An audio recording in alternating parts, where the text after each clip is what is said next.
Hello, Musto0063 back to start a new project. Or, more accurately, the prelude to a more substantial project. So, yeah, I've been a bit kind of stuck thinking about which games, non-fan games, that I could play, as well as actual fan games, and a bit of a loss. But I had a request recently to do I Want to Be the Chair 2. I think this game has come out pretty recently, and it seems to have got fairly good reviews. Also, I've had a quick look on Delicious Fruit. It also seems to be the sort of a style I think that I would certainly enjoy. Yeah, since it's come out quite so recently, that game would indeed be pretty much completely blind. I think there's a couple of screens actually in I Want to Get Culture 2 that borrow from I Want to Be the Chair 2, which I think is interesting because that game's been out for quite a while now and Chair 2 hadn't yet been released, but yeah, whatever. Chair 2 would be blind, but I don't feel like I can really tackle Chair 2 without getting the original I Want to Be the Chair out of the way first. So yeah, consider this the prelude to a more substantial project coming up very soon after this, hopefully. This is a pretty short game, or at least I certainly hope it is, and yeah, it's pretty simplistic, I would say, but it's not enjoyable, if that makes sense, or in places anyway. So yeah, with the build-up being to I Want to Be the Chair 2, let's kind of kick off with I Want to Be the Chair. So this has got an interesting sort of Mario 3 sort of mapped area kind of going on, where we can actually move the kid along the map. And here we've got the life of a peanut tutorial stage. Press enter to begin. So, as I said today, this game, hello Peanut, kid, this game is not blind. I have played this before, so I kind of know what's coming, but as I say, I kind of feel like I wanted to yeah, tackle this before doing I Want to Be the Chair 2. From memory, the platforming is fairly good, fairly fun. Can't say I'm a huge fan of the bosses in this game for whatever reason. They all have their kind of issues. I'll sort of talk about them as we kind of get to it. I mean, they're not terrible, but just yeah, I certainly feel like compared to, and probably the quality of some of the games I've been playing quite recently, that the bosses in this one are going to be a little bit lackluster. But oh well. I think from memory, the platforming was fun and enjoyable, and the tutorial stage was very much kind of just. Yeah, very tutorially in terms of how old platforming and everything kind of works. Say the boss, not quite so much. Well, I'll talk about it probably a bit more in more detail when I get there. That was an absolutely atrocious death. I'd probably consider the first boss in the game to be probably the most difficult. Go figure. But yeah, we'll get to that when we get to it. But yeah, we've got the platforming, I say, in level 1 seems to be fairly straightforward. We picked up a little circle icon thing, whatever it was, and it's enabled me to, it's given me a more floaty jump, so that's what we've got going on at the moment, and that was absolutely terrible, and the save point is way back there. Oh joy. We do obviously get to keep the floaty jump even if we die, and obviously I've needed that now twice. But yeah, it's fairly standard fare, and there's not too much, I'm hoping, that should trip me up in the tutorial stage for too long. But you never know. Those seem to be completely in different patterns to what they were before. And a much nicer one anyway. Right, now I've got my save, my floaty jump's gone away, so we're going to have to go and get that one. In fact, it's not the floaty jump, it's a fast speed one. Which we're obviously going to need to have made that drop down there. Okay, let's be careful, not make any silly sudden movements. Good. And now it's gone away again. I'm not quite sure if there's an invisible barrier or something. When you reach like a certain point, that's the indication that you lose the power up or the ability. But it seems to transition, pretty well. Or when you, in fact, I'm going to reset that. Obviously, I need to go quickly. I may still not be quick enough here. Oh no, I was good. And yeah, pretty much all the tutorial stage was going through all this route to get the key, which will now mean we can go down this way. And I believe, yeah, that was the end of the tutorial stage. So yeah, pretty straightforward.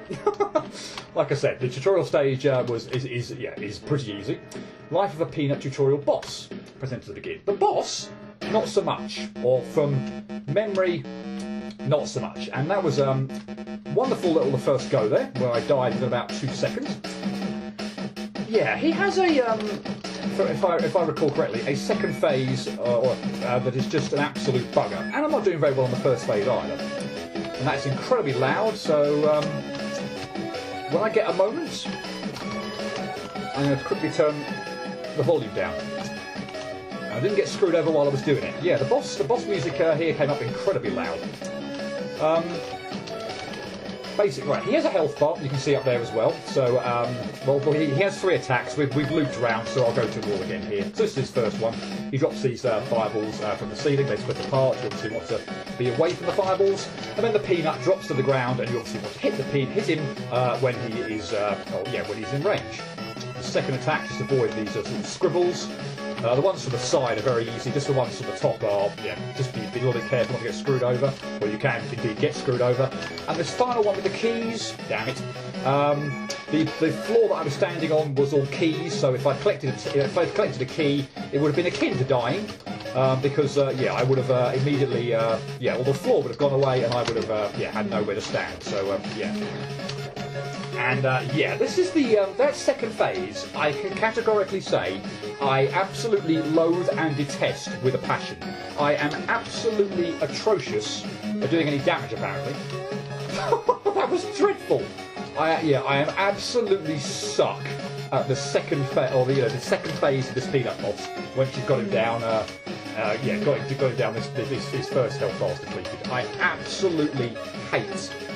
Well, doing that, but I'm looking like an idiot. But I absolutely hate that second bit. It is so difficult for me to keep an eye on the fireballs that are coming down vertically from the sky, the scribbles that he shoots at, the peanut shoots at you, which sort of home in on you, and also the key, which goes pretty much sort of like horizontally along the floor. And my damage is just atrocious here. And and you sort of probably need to be obviously jumping, otherwise if you touch the key, the floor goes away, and you'll land the pits. But there's so much to keep an eye on there, and I am absolutely dreadful at doing it, or let me say dreadful at dodging it, as opposed to keeping an eye on it. I can certainly keep my eye on things. Not always a help though. Again, my damage output is just atrocious. I'm jumping too early in that final phase to actually get any blooming damage in. Let's do another round of this. I mean, this one is probably the easiest. Actually, no, scrap that. The key is the easiest one. Yeah. Right, we're going to get another go at this at least. And I'm going to fail immediately because, like I said, I hate that attack or phase or whatever. It is, I honestly believe, thanks to this peanut second phase, that this is going on for the most difficult boss of the game, or the worst for me at least anyway. And it's so jarring, and it's just this feels particularly annoying as well. Not at the moment, admittedly, because I've not been spending too much of my time on it, but for how easy the first stage was, it went by in a couple of minutes, 2-3 minutes, 4 at most. This is just such a step up in difficulty from the first stage. It is ridiculous, and I got absolutely screwed over there. I could have gone over to the right-hand side, but like if the scribble comes down just at the worst possible opportunity, then it can screw you over, and it happily did there. But as I was saying, this is such, for what looks quite a simple boss, and I'm not going to say it's like outrageously difficult, but. Yeah, I don't know. I feel like this has the makings for being, I don't want to say the worst boss, but the most difficult.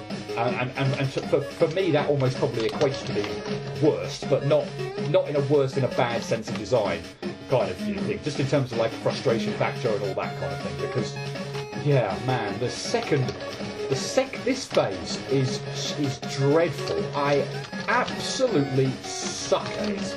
And I'm going to touch the key. Brilliant.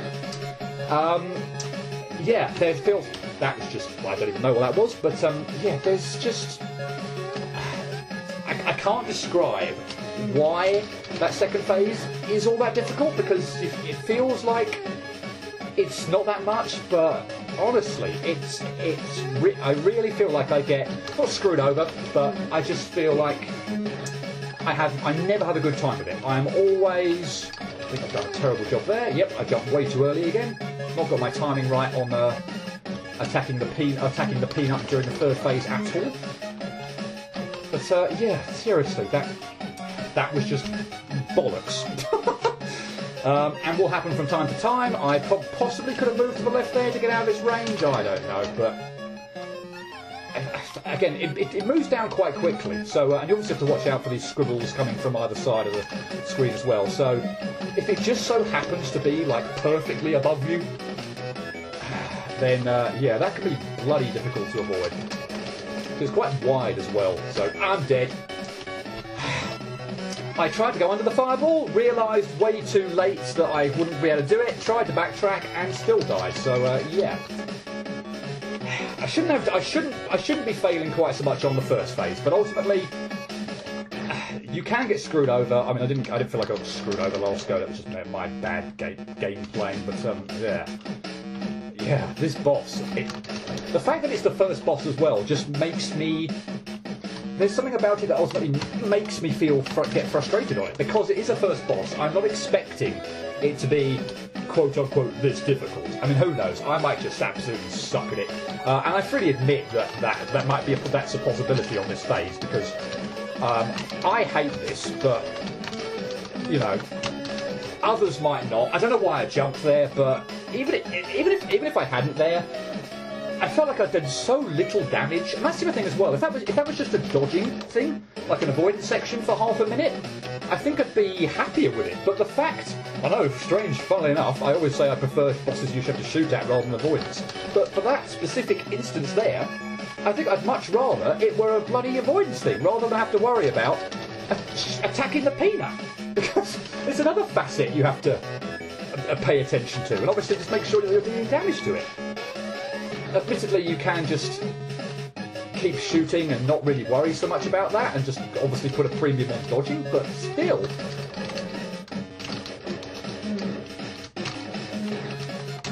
I thought I'm going to die now because I'm hit on the key, and there you'll see that I made my jumps, I made my movements there to avoid the scribbles that were coming at my way, and I got screwed over by the key. Because I was in the mid-air, it didn't matter where I went, after I jumped, where I moved to. If I was going to avoid the scribble, I had to land on the key. So yeah, I got kind of again, I'm not going to say screwed over, because I obviously should have planned ahead so that I wasn't jumping at that particular point in time. But God, I hate this boss. I mean, it's still admittedly not that bad for all the kind of grief and all the frustration that I'm pouring out now. I mean, again, hopefully not much. It's kind of faux frustration a little bit at the moment. We'll see if it really balls into real frustration, depending on how long this takes. But yeah, good grief, I hate this boss. And this phase is the reason why. Funnily enough, if you can get into some sort of a rhythm on it, does it help? Oh, thank God! Right, okay, that wasn't so bad, but yeah, okay, yeah. I think it's still under 10 minutes actually to beat the boss. So yeah, in the grand scheme of things, again, not too bad. But I seriously question the step up in difficulty between Life of a Peanut tutorial and Life of a Peanut boss. But anyway, that is the tutorial stage done. I shall probably leave it there. Stage 2 is a little bit longer. It's probably much more involved, so that might take me a little bit of extra time. There's obviously a boss at the end of stage 2 as well. So yeah, I think that was a reasonable kind of introduction to the game. Need to probably take a bit of a break after that boss as well. It's got me all fret up. But yeah, anyway, this has been part 1 of I Want to Be the Chair, and hopefully next time I can complete stage 2 and the boss, which has its own issues, but I think is easier than the peanut. So yeah, anyway, I'll leave it there, and I hope to see you next time for part 2 of I Want to Be the Chair. Until then, cheerio.